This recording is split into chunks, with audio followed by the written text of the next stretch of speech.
Hey everyone, hope you're all good. Welcome back to our channel. My name is Harps. I'm here from Harper and Cooper Opticians in Cheltenham. This is maybe the fifth or sixth one in a series that we've been doing called the Feel Great Interviews, okay? I am meeting people who do an amazing job in their business and who share the why that we have. Our why is help people feel great about themselves, giving them the confidence to conquer their world. I'm here today talking with Rue, the Mojo coach, about how she helps people do the same thing in her line of work. Hi Rue, how's it going? Hello, thanks for having me. This is exciting. It is, isn't it? It is exciting. Thanks for coming on. Mucho appreciato. Everyone's time is very limited at the moment because everyone's doing the balancing act of homeschool, homework, same four walls, lockdown 3.0, the worst in the trilogy, by the way. The third one's always the worst in the trilogy. Come on, Die Hard 3 was not awesome. Let's be honest. I'm with you there, I agree. Yeah, the juggle is definitely real. I think we're all juggling a lot more than we'd like to. We definitely are. And hearing a lot of people who are talking about how to get the balance between working at home, managing the guilt of being a parent and trying to run your business or try to do your job at the same time, look after your kids. And I thought the things that you talk about a lot in your own business and how you help people would be really useful for some tips and advice, how people can help with their work and help with the overwhelm, I think, is a really big word. It's been going around a lot the last couple of weeks in this lockdown. And I think we'd really love to hear how people can help themselves in a bit more detail. I'm hearing a lot of women talking about overwhelm in terms of the business, in terms of they can't cope with doing homeschooling, doing the food shop, managing the house, trying to run their own stuff, sorting out all sorts of things, and they just can't focus. What's a way to deal with this? How can we help these people and give a little bit more advice and tips on this? Yeah, I think what you've just articulated there, everyone listening to this will be able to relate, whether they're juggling different things. But at the moment, I think it's more important than ever that we can kind of get that clarity and focus, because when we've got that, it allows us to be more purposeful and just feel more in control. So absolutely looking at how you can start to look at what you have got on your plate. So one of my mantras is you can do anything, be brave, be ambitious, think big. Yeah. But you can't do everything. There's always a trade-off. We've always got to look at our resources, whether that's time, finances, energy. So it's being really realistic and allowing yourself to have that check-in and that reflection to say, okay, so what would I like to do? What do I have to do? And how does that stack up with what I can actually achieve? And have to do, how can I set it up? That's exactly. Point, actually, because they're different things, needs and wants. Oh, they're totally different things. Yeah, totally. So I do this myself, but I also encourage my clients to literally, I love an A3 pad. I mean, if you're a journaler, a notepad, but there's nothing beats a big A3 pad. Yes. And just literally create 3 columns. What do you need to get done? So the stuff that you need to do. So it may be you have to walk the dog, you have to do a food shop, pay the bills. Like, what is the stuff that's non-negotiable that you have to do? Makes sense. And then what do you want to do? So that could be exercise, it could be some family time, homeschooling and all that kind of stuff. Work stuff would fall into the have to do. So make sure you've got those different columns. Now, that's really interesting, first of all, because it lets you kind of look at your split, your balance. So have you fallen into a trap where you're spending 90% of your day doing stuff you have to do? Because if you do that's where your energy really starts to wane. And, I'm the Mojo coach, and that will just drain your mojo. If you aren't having that great kind of balance and calibrating how you're spending your time and where you're showing up. So first of all, that can be a bit of a wake-up call to go, whoa, how have I got myself here? Should that be done daily or weekly? Should you do so I do some stuff like this on a Sunday night. I look at the stuff for the week ahead and I'll okay, what needs to be done and put it into my diary, think the planner on, I do a list for the whole week. I think, shit, that's quite a lot to do. And then I think, okay, what can I do on different days? And I try to break it all down. But just like a brain dump is a good starter though, right? It's really personable approach, but exactly that week, anything more than a week, and it just starts becoming too abstract and kind of, it's not relatable. So yeah, what have you got in the week ahead? And then absolutely going, right, okay, well, what do I want to break down? I talk about chunks a lot and bucket of time, where you go, right, okay, so what, and it's really personal about what you want to do. So do you want to just kind of, I don't know if anybody's ever read the book Eat the Frog. Do you just want to do the stuff you've got to do that doesn't taste nice, that is painful? First thing, get it out of the way. Yeah. Okay. Then you've got the rest of the day, rather than let it hang over you and think, I've still got to eat that frog. I've still got to go and do that food shop. I've still got to log on to online banking and do all that life admin. So is it just kind of getting that stuff out of the way, giving it a big tick? First of all, that sense of achievement, but it also then frees up your mindset to say, right, okay, so where do I want to show up now? So absolutely. And then I have the daily check-ins as well. Through lockdown, they're really incredibly important for me, because it also allows you to flex and adapt, because things change, right? We get curveballs. So things can happen where you thought you had 6 hours on the Monday, but actually now you've not, because something else, an appointment's come up or something else has popped in. So just first of all, planning and checking in with yourself and allowing that time where, think about other areas of your lives. If you were at work planning a project, or you were doing a big house build, you take that strategic approach where you think rationally and logically about, what do I need to accomplish, what do I need to want to achieve, and what are my resources. But with our lives, we seem to sometimes just bypass that thinking process, and we just dive in. And then wonder why, this feels hard, or why am I not getting through everything that I need to get done? Because we've not kind of done that checks and balance at the start. So makes complete sense. That makes complete sense, that taking that time to spend 20 minutes, half an hour on a Sunday night, you might just think, I'm knackered, and I'm seeing a lot of gin o'clock, where's the wine, hit me, fair play, man, fair play.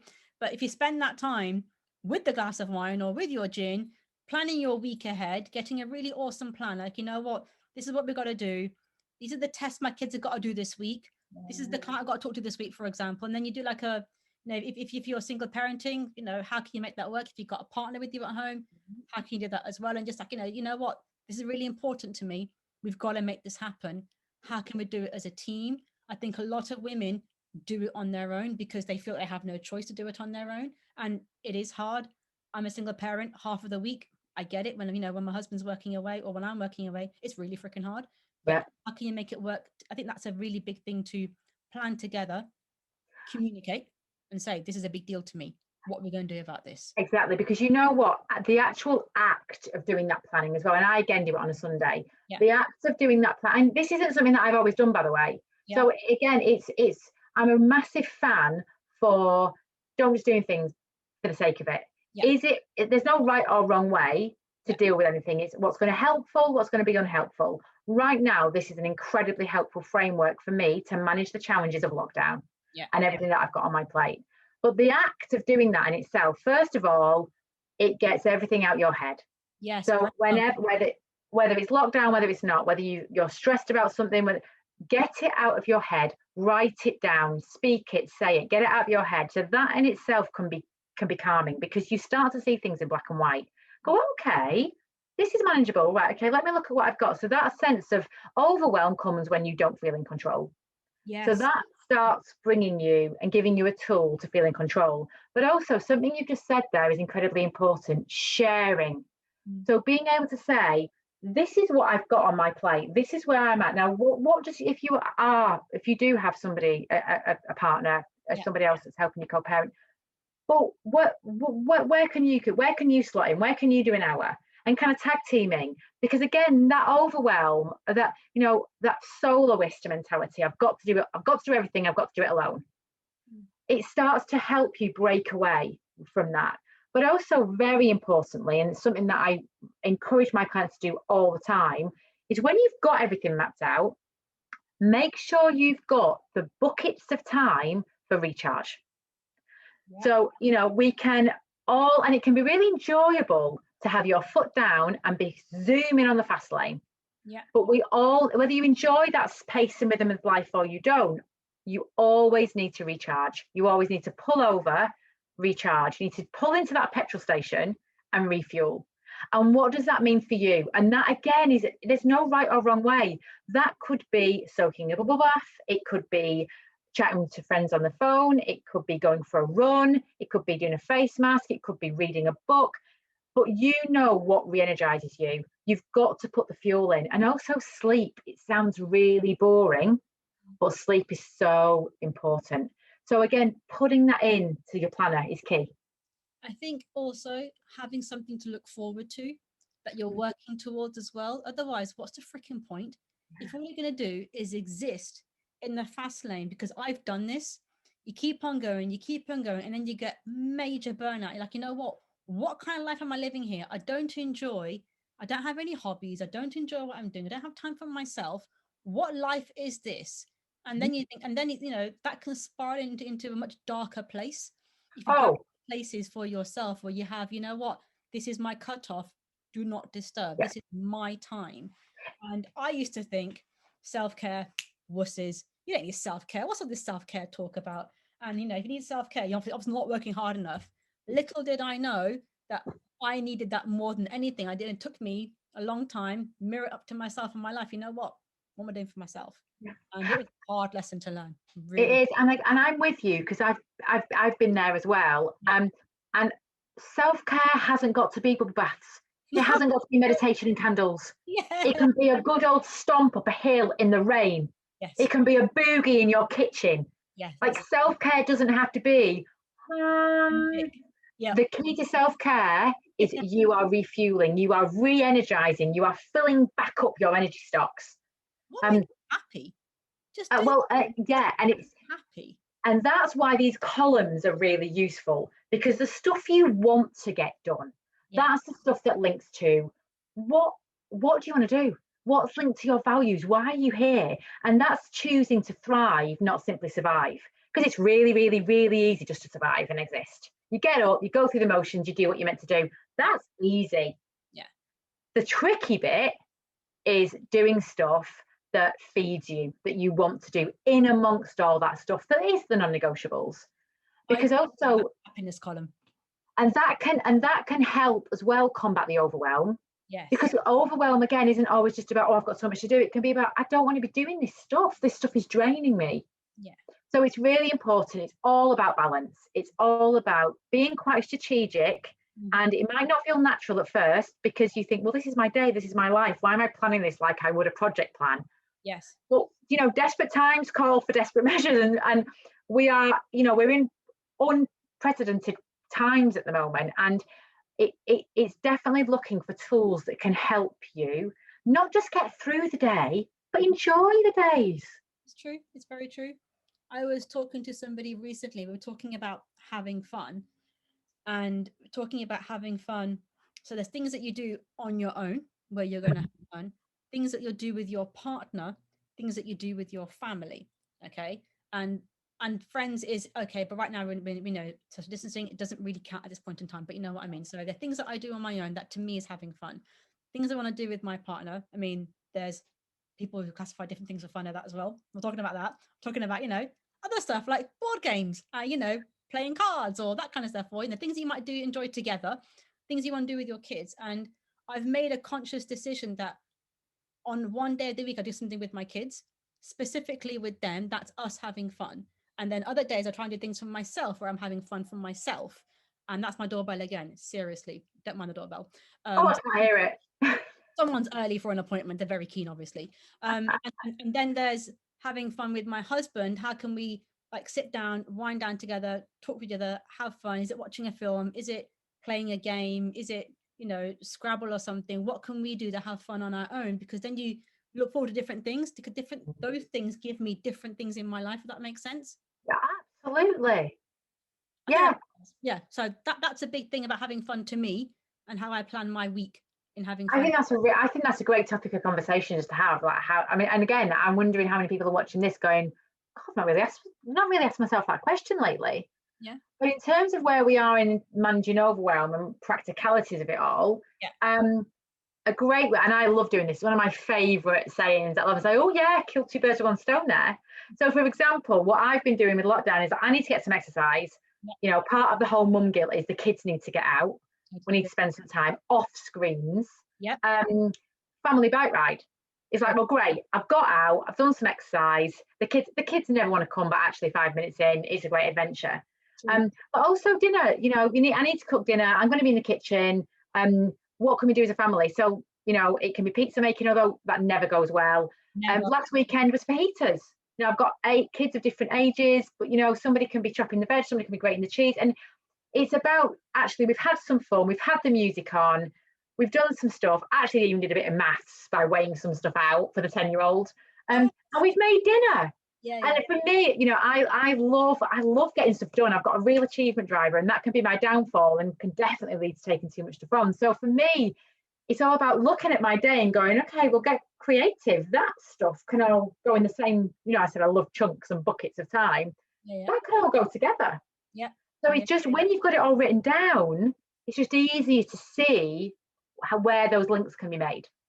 Yeah, and that's true. And so, for example, for you, for cooking, it's a big deal to have everyone doing it with you because everyone gets to wind down. For others, cooking is their wind down time. Kitchen's closed, don't you dare come in. This is my time. And that's cool as well. It's whatever works for you, your life, but you've got to define it first. And then by defining it, you can then work out what your barriers, well, not, but you can work out what your borders are. And this is my time. Ring fencing. You see, for me, cooking dinner is in my non-negotiables. Got it. If I didn't have to cook dinner ever, I'll cook meals. It's not my thing. So that's in my non-negotiable. And I'm like, oh gosh. In the stuff I want to do is have fun with my kids, get my kids off screen, you know, have a giggle, family time. So then if I hang on a minute, well, I can neutralize the effect of that. Oh, I've got to cook dinner with pulling it in. So yeah, but again, it's absolutely what's going to work for you. There is no right or wrong way, but it's about winning your. How can you start your day? Win your morning, win your day. So how can you start off your day, whether it's eating the frog, getting that stuff out of the way, or doing stuff that you know that this is when I'm super productive. Now, I've got one client who knows between 6 and 9 a.m. they are in the zone, super productive. That's where they do all their thinking stuff. Okay. The work. That's where they know. And then they've not got that pressure then to be able to apply themselves throughout the day. So they've ring fenced that time. It's 3 hours, but my goodness, they supercharge that time because, and they've told their family as well, 6 to 9, I'm not available. Like I'm ring fenced. Boundaries are so important. Boundaries and ring fencing time are so important because otherwise everything just starts to drift and merge, and again can lead to overwhelm. So it's managing the boundaries. Yeah. But Ru, I get what you're saying about the boundaries, about, you know, having the overwhelm, about putting things down. What's a good way to, you know, what are your top tips and how people can manage it in a bit more detail? How can we summarize this, make it easy for them? The thing for overcoming overwhelm is for you to feel in control. Yeah. And the way you do that is to, first of all, as I said, get everything out and then look at, okay, so what is in my control? What can I impact? What can I influence? And what can't I? And focusing on the stuff where you have control. And that's because your actions will have an impact. So you can make headway. So, you know, a lot of our headspace can often be taken up with worry, with procrastination, will be with, you know, I talk about pressing fast forward, like try and stay present. Try not to worry about what's going to happen next week, next month. Stay present, stay in this day. So Ru, that's a really good point, what you just said about overwhelm and how people can manage their time in a little bit more of an effective way. What are your top tips? If you're going to summarize this, you know, in a few sentences, what's top tips how you can do this in a bigger thing for them to do right now after finish watching the video? How can they do it? So we've talked about practical tips. Yeah. But the key 2 anchors really for overcoming overwhelm is to focus on what you can control. Okay. So look at everything you've got down your list and say, okay, with a highlighter, what can I control? What is out of my control? And because when you can focus on what you can control, it means you have an impact. It means you can actually affect change. It'll be more rewarding. You'll be able to feel like you're making progress. It can help combat overwhelm, worry, procrastination. Yes. Stay present, focus on what you can control. Okay. And the next big one is, we touched on this with the planning, but making sure you're being realistic. Remember, you can do anything, but not everything. Yeah. So make sure you are setting yourself up for success. Are you being realistic with what you can achieve? And so when you are realistic and when you're focusing on things that you can control and you have that planning framework, then you're not giving overwhelm that little, you're not giving any space to creep in, because you've got this. That makes me think about SMART, the goal thing. Is it specific, measurable, achievable, realistic, timescale? Woo! Well done. 5 out of 5. My stint in corporate, can you tell? But actually, and that was taught to us, how you manage your time when you're in work. What's the difference when you're at home? Oh, you've nailed it. Things in one day, it ain't going to happen, love. Let's be real here, okay? With project planning, with product planning, with anything at work, when you're setting out your goals, you say, well, is it smart? Yeah. But but as I said at the beginning, we forget to do that strategic, logical, rational thought process when it comes to how we show up every day in our lives. Yeah. But it's an effective planning tool. So let's use it. Yes, I like that a lot. Be smart in your goals, how you're going to do it. Do things that make you happy. And at the end of the day, the sun will rise and the sun will set, whether we like it or not. If you don't get it all done, did anybody, did the world fall apart? Yeah. Probably not. And if you really do think about it, and if you are feeling overwhelmed and pressured, be honest with that check-in and go, is a lot of that pressure coming from yourself? Is it you that's saying, I need to achieve this today, I need to be able to do this? Actually, when you can release that pressure valve, it can be really empowering, because you do hold that key. That is a great note to finish on. This has been Rue. She is the Mojo coach. Now you know why she's the Mojo coach, because she has done an awesome job on this today. Rue, how can people find you? Where are you on socials? All that kind of stuff. Yeah, I'm all over the place. I love hanging out on Instagram. So Rue Davies, the Mojo coach, also the Mojo .coach website. But luckily there's not many Rue Davies and there's not many Mojo coaches. So just whack me into Google and you'll find me. That is a seriously wicked website name, by the way. The Mojo coach. That's freaking awesome. I love that. That's very cool. Guys, this has been, thank you for having me. My pleasure. It's been I've had so much fun today. This has been Rue. She is the Mojo coach. If you need any help, you want any support or any tips, get in touch with her. She is available to help individual clients, businesses at the same time as well. If you are entrepreneuring, if you are trying to get your business off the ground, trying to, manage your life coaching, business coaching, leadership skills, she has got it all on a lockdown. Give her a shout. She will be happy to help and see how she can support you as well. I'm Harps. This is our Feel Great series of interviews. Lovely to meet you guys, and we'll see you again soon. Bye.